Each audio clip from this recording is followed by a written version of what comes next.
바른 예배를 드리고 있습니까? 바른 예배를 드리고 있습니까? 이러한 제목으로 하나님의 말씀을 증거토록 하겠습니다. 혹시 여러분들은 교회 없이 신앙생활을 잘 해나갈 수 있다라고 여기십니까? 나는 교회 필요 없어. 그냥 신앙생활은 홀로 할 수 있다. 혹시 그렇게 여기시지는 않습니까? 물론 요즘 일부 성도들 가운데서는 교회에 실망한 나머지 교회는 나가지도 않으면서 나름대로 신앙생활을 잘하고 있다라고 여기는 분들도 있어요. 분명히 그런 분들이 있습니다. 보통 가나안 성도라고 이야기를 하죠. 여러분들이 들어보셨을 거란 말이에요. 가나안 성도, 가나안. 여러분 반대로 말하면 안 나가. 안 나가 성도예요. 교회를 안 나가지만 자기는 크리스찬이다. 이렇게 이야기하는 분들이 분명히 있습니다.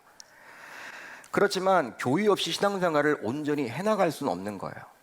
온전한 신자는요, 제대로 된 신자는요, 하나님의 말씀을 정확하게 아는 신자는 교회 없이 신앙생활을 할 수 없음을 우리가 안단 말이죠. 그래서일까요? 순회 전도자였던 사도 바울은 몇 번의 전도 여행을 통해서 가는 곳마다 교회를 세웠습니다. 여러분, 사도 바울이 시간을 아껴가면서 시간을 쪼개가면서 사역을 했단 말이에요. 여러 곳에 다녔죠. 전도 여행을 통해서. 여러분, 바쁜 일상 속에서 한 사람이라도 더 복음 전하면 좋잖아요. 복음만 전한 게 아니라 그 바쁜 시간을 쪼개서 교회를 곳곳에서 세웠습니다. 그렇게 해서 세워진 대표적인 교회가 그 유명한 빌립보 교회, 에베소 교회 등등등이죠. 여러분, 만약 신앙생활을 교회 없이 온전히 할 수 있다고 사도 바울이 여겼다면 바쁜 일상 속에서 복음만 전하면 되지 교회를 굳이 세우진 않았을 거란 말이죠. 하지만 바울은 복음도 전했지만 그곳에 주님의 몸인 교회도 역시 세웠습니다. 그걸 통해서 우리는 무엇을 알 수가 있냐면 교회 없이는 주님이 원하는 신앙생활을 온전히 해나갈 수 없다라고 바울이 보고 있음을 알 수가 있는 거예요. 여러분, 그 이유가 무엇입니까? 하나님이 자신의 백성을 부르셨어요. 그리고 교회로 모아주셨기 때문에 그래야 하는 것이죠. 그러기에 정말 주님이 기대하는 신자로서 살아가기를 원한다면 교회 중심의 삶을 살아내야 할 줄로 믿습니다. 그렇다면 여러분들은 교회의 목적이 과연 무엇이라고 생각을 하십니까? 교회가 왜 존재를 해야 되는 거예요? 교회 존재 이유는 과연 무엇입니까? 아마도 어떤 분들은 교육이라고 여길지도 모르겠어요. 목사님, 교육이죠. 다음 세대 교육을 잘 시켜야 합니다. 하나님 말씀 잘 가르쳐야 하겠죠. 근데 맞는 말이에요. 교육 맞습니다. 또 어떤 분들은 교육이 아니죠. 교회의 존재 이유는 선교하고 전도하는 게 중요합니다. 선교, 전도라고 이야기할 수 있어요. 그것도 맞는 말이죠. 또 어떤 분들은요, 그것도 중요하지만 구제, 봉사도 해야 됩니다. 어렵고 힘든 사람들을 도와야죠. 그것이 교회의 사명 아닌가요? 그렇게 말할 수도 있어요. 그것도 맞는 말이죠.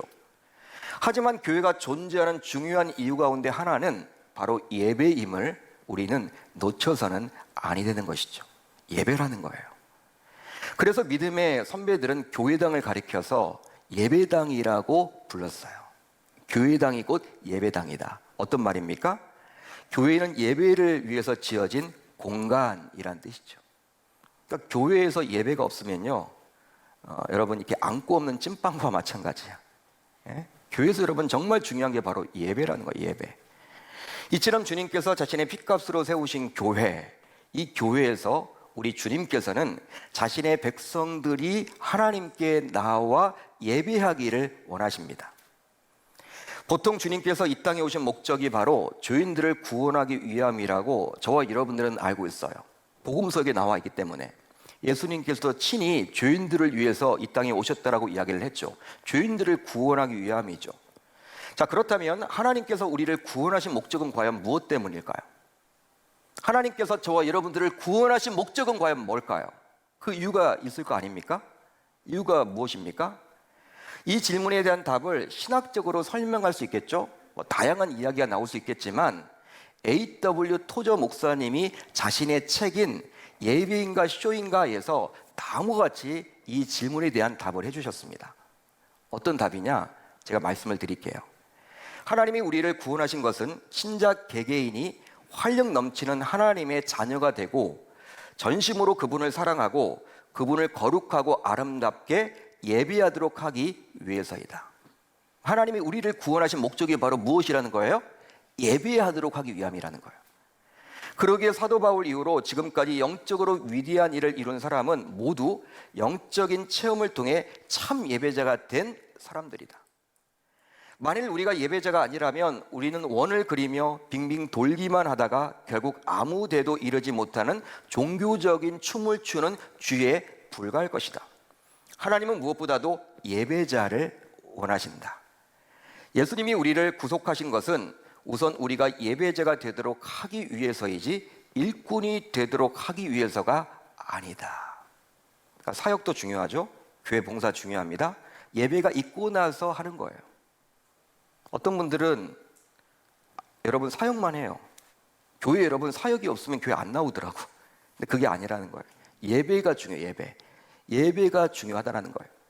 예배를 사모하고 갈망하는 사람만이 훌륭한 일꾼이 될 수 있다. A.W. 토저 목사님은 자신의 책에서 이렇게 하나님이 우리들을 구원하신 그 이유에 대해서 설명을 해주고 있습니다. 바로 예배라는 것이죠. 따라서 예수를 믿어 하나님의 자녀가 되었다면 이제 하나님이 그렇게 원하시는 예배자로서 살아가야만 하는 거예요. 즉 예배자로서 하나님께서 예배를 드리는 삶을 살아가야만 하는 것이죠. 자, 그렇습니다. 이처럼 하나님의 백성들에게 가장 중요한 것이 있다면 바로 예배이기 때문에 하나님께서는 출애굽 이후 자신의 백성들에게 율법의 여러 규제를 주시면서 레위기서를 따로 떼어서 오직 예배, 즉 제사에 대해서 아주 디테일하게 말씀해 주셨습니다. 하나님은요, 이스라엘 백성들을 출애굽시킨 다음에 시내산에서 10계명을 주셨죠. 10가지 계명만 주신 것이 아니라 그거에 대한 부연 설명으로 614가지의 규례를 주셨어요. 613가지. 613가지의 율법 조항을 주셨다는 거예요. 자세하게 여러분 기록이 되어 있습니다. 출애굽기서에.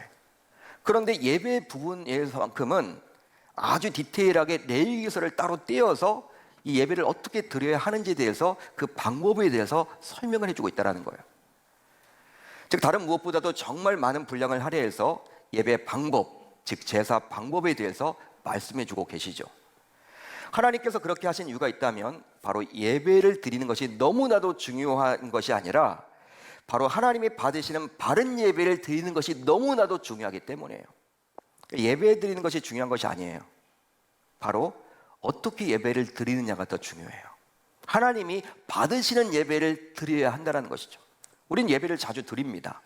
예배 드리는 게 중요한 게 아니야. 내가 드리는 그 예배를 하나님이 과연 받으시느냐. 그러니까 하나님의 법칙이 있다는 거야. 하나님의 방법이 있다는 거야. 그 내용이 바로 레위기 1장부터 나오는 그 내용입니다. 자, 이제 오늘 우리가 살펴볼 본문 앞장인 레위기 9장을 보시면요, 제사장 위임식을 맡은 제사장들이 이제 본격적으로 사역에 임하게 됩니다. 그런즉 하나님께서 대제사장으로 세워주셨던 아론은 이제 무엇을 먼저 합니까? 자신을 정결케 해요. 그리고 나서 자기 자신을 위해서 우선적으로 제사를 드립니다. 그것만 한 것이 아니라 그런 다음 역시 제사장으로 택함을 같이 받았던 자신의 네 아들을 위해서도 제사를 드렸어요. 그리고 난 다음에 바로 백성들을 위해서 제사를 집전합니다. 한마디로 무엇이냐면요, 대제사장이 되었지만 아론 역시 죄인이에요. 아론의 네 아들 역시 죄인입니다.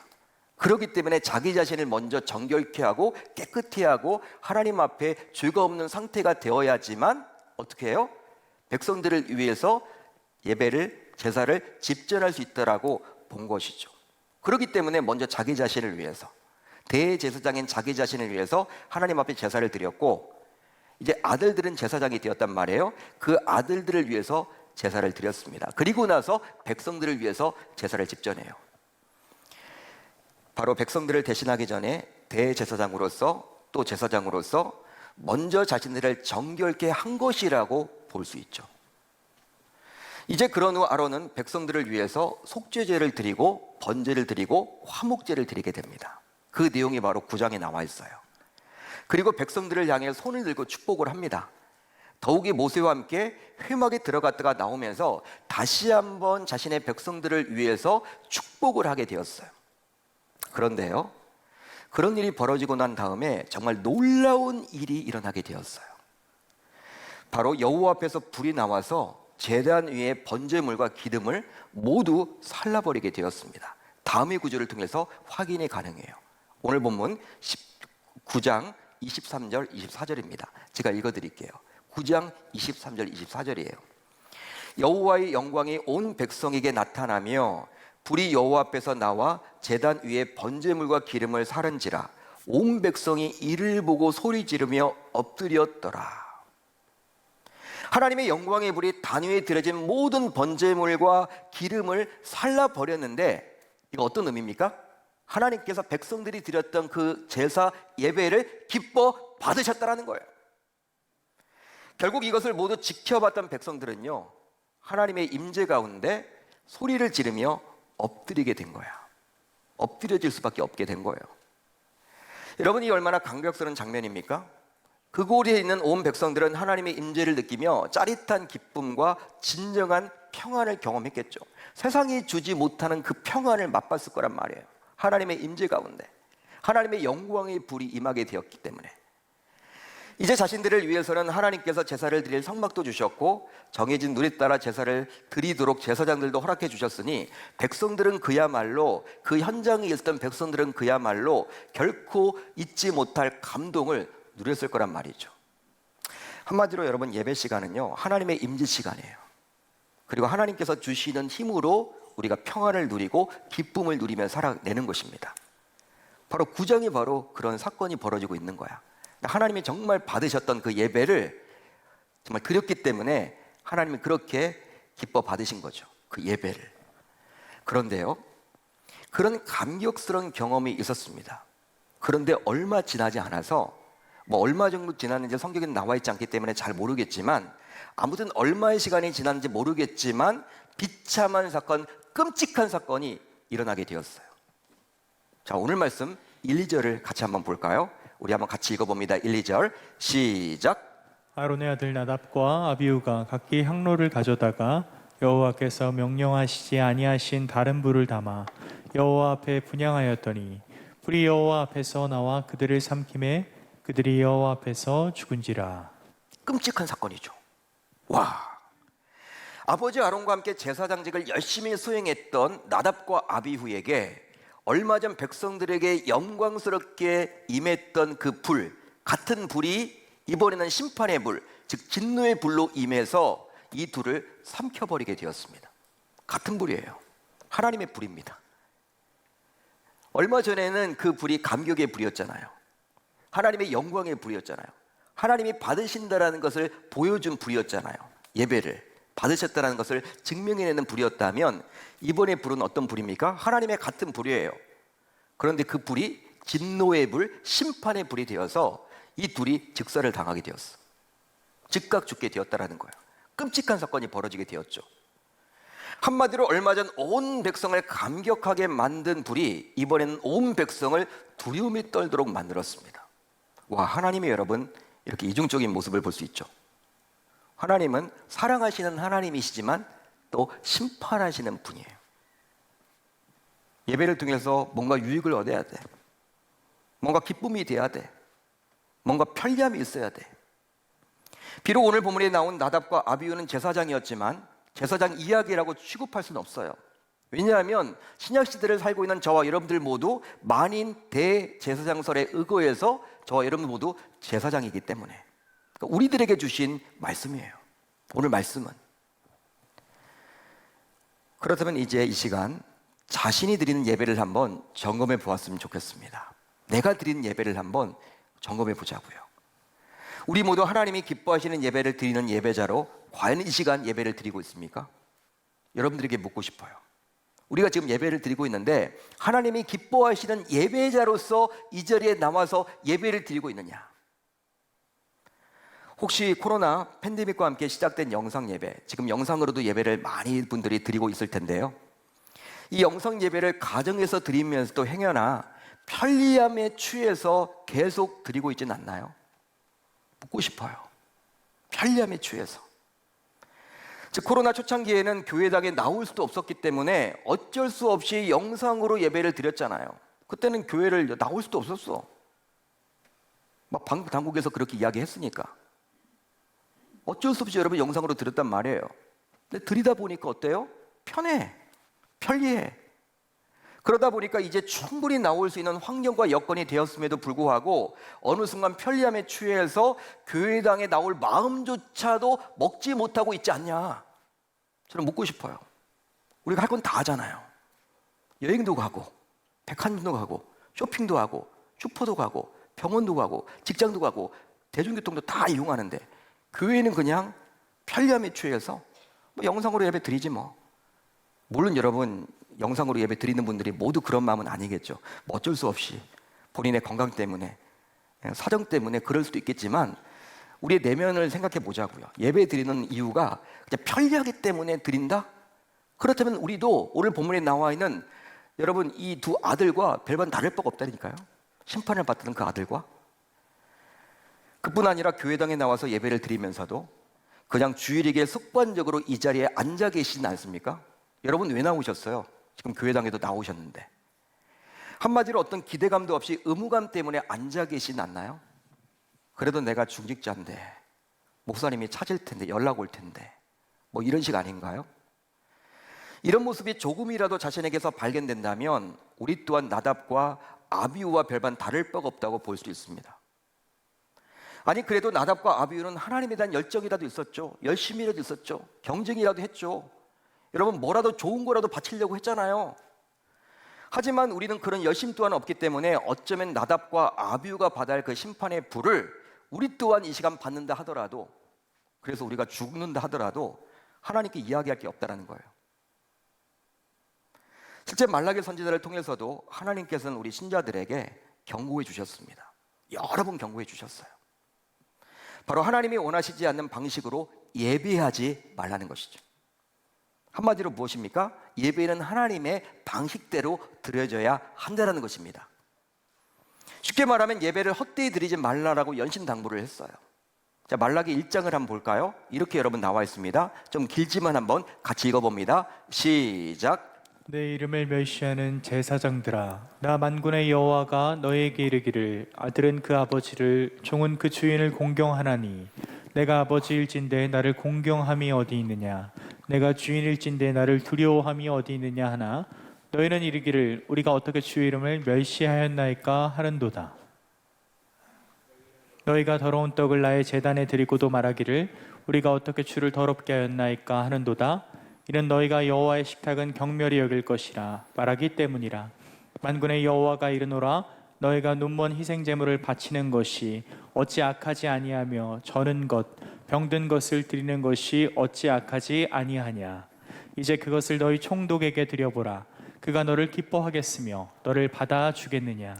말라기 선지자가 살던 그 시대, 하나님의 백성이었던 남유다 백성들은 어떤 마음으로 예배를 드렸습니까? 하나님이 분명히 율법서에 기록된 그 예배 드리는 그 방법이 나와 있죠. 제물은 흠없는 것을 드려야 돼요. 흠없는 것. 그런데 오늘 말씀 보게 되면요, 하나님이 지금 어떻게 이야기하고 있어요? 말라기 선지자를 통해서 백성들에게 어떻게 이야기하고 있습니까? 너희들은 왜 나에게 저는 것을 드리냐? 병든 것을 드리냐? 왜 이런 것들을 드리냐? 눈먼 것을 드리냐? 제물 드리면서도 하나님을 속이는 거예요. 눈먼 제물을 드려. 눈먼 짐승들을 드린단 말이에요. 병든 제물을 드려. 저는 제물을 드려. 하나님이 어떻게 이야기해요? 야, 그거 가지고 너희들의 그러한 실제 너희들의 총독에게 한번 가져가 봐. 총독이 가만히 있겠냐? 그걸 기뻐하겠냐? 세상의 왕도, 세상의 총독도 그거 즐겨하지 않을걸? 하물며 만왕의 왕인 나에게 나올 때 예배를 드리면서 어떻게 그런 재물을 가지고 나오냐? 이건 하나님의 말씀에 나와 있는 그 율법대로 예배를 드려야 하는데 너희들은 왜 그 율법을 어겨가면서 너희들 그러한 자의적인 생각으로 예배 드렸다고 하느냐? 지금 하나님이 따져 묻고 있는 거예요. 백성들에게 지금 경고하고 있는 거예요. 말라기 선지자를 끝으로 구약 시대는 막을 내립니다. 그리고 신약 시대까지 400년 동안의 그 중간기, 보통 침묵기라고 불려지는 그 기간이 있어요. 400년 동안 하나님은 말씀하지 않으세요. 말씀하지 않는다니까? 하나님이 말을 안 해요. 하나님 삐지셨어. 하나님이요, 이제 백성들과 대화도 하고 싶지 않아요. 자신의 백성들인 이스라엘 백성들과. 그렇다면 그 이유는 과연 뭘까요? 우리가 방금 살펴봤던 이 말씀의 근거에 보면 당시 하나님의 선민인 유다 백성들이 하나님께 바른 예배를 드리지 못했기에 하나님께서 말라기 선지자를 통해서 그들에게 경고하시고 그 이후 그 백성들이 돌이키지 않자 결국 하나님께서 입을 다무신 것이라고 보시면 되는 거예요. 400년 동안 침묵을 하셨습니다. 여러분, 하나님이 가장 무서울 때가 언제예요? 침묵하실 때. 우리 자녀들도 부모님 어릴 적에 여러분 생각을 해보세요. 부모님이 여러분들 나에게 여러분들 전혀 대화를 안 해. 말도 안 걸어. 그때가 무섭잖아요. 엄마도 여러분 그럴 때가 가장 무섭잖아요. 말을 안 해. 뭐 밥 먹었느냐, 뭐 학교 잘 다녀왔느냐 물어봐야 되는데 안 물어봐. 아빠 엄마가 전혀 안 물어본다. 그 자녀는요 여러분 진짜 무서운 거예요. 하나님의 지금 대화를 안 해요. 바로 무엇 때문에? 예배를 엉망으로 드렸기 때문에. 예배 드렸습니다. 그렇지만 바르게 드리지 못한 것이죠. 자신의 자의적인 생각으로 드린 것이죠. 율법에 나와 있는 흠없는 재물을 가지고 하나님께 나아가야 되는데 그렇게 드리지 않았다는 거야. 자, 그렇다면 왜 하나님께서는 분향할 때 아무 불이나 사용해도 좋을 듯 싶은데 굳이 번제단에서 가져온 다소 더러운 불을 사용하라고 했을까요? 저는요 오늘 말씀을 준비하면서 이 부분이 가장 궁금하더라고. 아니 불만 붙이면 되지 굳이 번제단 그 밖에 뜰 밖에 있으니까 귀찮잖아요 여러분들. 예? 성소 아닌데 뭐 다른 데서 여러분 불 가져와서 그냥 드린 거 아닙니까? 왜 이렇게 해야만 했을까? 왜 우리 주님께서는 하나님께서는 번제단의 불을 꼭 사용하라고 했을까? 그 지저분한 불을. 그 이유는 과연 뭘까요? 바로 번제단에서 가져온 불이 붙은 나무가 더럽지 그 불 자체는 가장 거룩한 불이기 때문입니다. 할렐루야. 할렐루야. 나무가 지저분한 거예요. 재물에 여러분 기름이 덕지덕지 붙어있지만 그 불 자체는 가장 거룩한 불이라는 거예요. 그러기에 하나님께서는 거룩한 성소에서 분향을 할 때 번제단에서 가져온 불로 분향하도록 한 것입니다. 여러분, 제단 위에서 제물을 놓고 각을 뜨는 일을 했죠. 번제단의 역할이 뭐예요? 희생제물을 그 안에 놓고 각을 뜨고 그걸 태워서 하나님 앞에 올렸죠. 즉 번제단에서 희생제물이 바쳐졌습니다. 하나님께. 그것 때문에 제사를 드리는 사람은 자기 죄를 용서받아요. 그리고 용서받은 자로서 이제 하나님 앞에 나아갑니다. 따라서 번제단의 핵심적 내용은 바로 십자가입니다. 십자가. 우리 주님께서도 예수님께서 십자가에 못 박히셨죠? 희생제물이 되셨어요. 유월절 어린 양처럼 희생제물이 되셔서 바로 저와 여러분들이 이제 죄를 용서받게 된 것이죠. 번제단이 바로 십자가를 상징하는 거예요. 그러기에 하나님께서는 번제단의 불을 통해서 분향하라고 하심으로 이 시대를 살아가는 우리 신자들로 하여금 반드시 예수 그리스도의 십자가 보혈의 공로를 의지해서 예배를 드리라고 이야기를 하고 있는 것입니다. 십자가가 없이는 예배가 안 된다는 거예요. 예수님의 십자가의 보혈의 공로에 의지해서 우리가 예배를 드릴 수 있어야 한다는 거예요. 예배 시간에 하나님, 성령 하나님, 성부 하나님, 십자가, 또 보혈의 피, 예수 그리스도 여러분 선포가 되어야 한다는 거예요. 그 예수님만이 드러나는 곳이 바로 이 예배여야 한다는 거예요. 따라서 오늘 본문에 나온 나답과 아비후가 번제단과 상관없는 다른 불로 분향했다는 것은요, 어떤 의미에서 보게 되면 결국 하나님께 예배를 드리면서도 예수 그리스도의 십자가 보혈의 공로 없이 자신의 멋대로 예배를 드렸음을 알 수가 있는 것입니다. 예배 시간은요 다른 시간이 아니에요. 하나님 만나는 시간이에요. 목사님 만나는 시간이 아니라, 성도들 만나는 시간이 아니라 하나님 만나는 시간이에요. 그런데 우리들은 어떻습니까? 예배를 드리면서 우리 김집사 머리가 그러네, 왜 저런 머리를 했을까? 목사님 넥타이가 좀 오늘 뭐 이렇게 빨갛네. 주보를 보시면서 막 오타가 있나 없나 이런 거나 보고, 우리 예배를 보게 되면요 사람들에게 집중할 때가 많아. 예배는 여러분 예수님을 만나는 시간이에요. 예수님. 그래서일까요? 우리 예수님께서는 다음과 같이 친히 말씀해 주셨어요. 하나님은 영이시니 예배하는 자가 영과 진리로 예배할지니라. 하나님은 눈에 보이지 않는 영적인 존재이다 보니까 예배를 드리는 우리 신자들은 영, 즉 성령과 진리, 즉 예수 그리스도로 예배를 드려야만 하는 것입니다. 여러분 믿으시면 아멘. 믿으시면 아멘. 성령과 예수 그리스도가 이 안에 계셔야 한다는 거예요. 예배 시간에는. 즉 예수의 영인 성령을 통해서 우리와 하나님 사이에 끊어졌던 의사소통이 다시 이어지게 되는 것이 바로 예배예요. 하나님과 우리와의 관계 단절이죠. 우리가 세상에 나아가서 죄를 많이 짓다 보니까 얼마나 여러분 단절이 많이 되었습니까? 근데 그 단절된 것을 이어내는 것이 바로 그 성령의 능력으로 이 예배 시간에 이어진다는 거예요. 그러기에 이렇게 드리는 바른 예배는 우리 신자들에게 얼마나 중요한지 모릅니다. 얼마만큼 중요하냐면요, 바로 밥 먹는 것 이상으로, 자녀 양육 이상으로, 돈 버는 것 이상으로, 우리가 호흡하는 것 이상으로 바른 예배를 드리는 것은 정말 중요한 거예요. 바른 예배를 드리는 것은.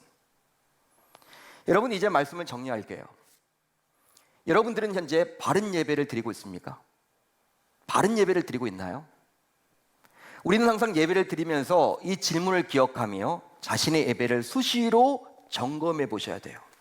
우리가 여러분 매주일마다 예배를 드리죠. 또 삶의 예배까지 포함하면요, 각종 공예배를 포함하면 예배자로 우리는 살고 있어.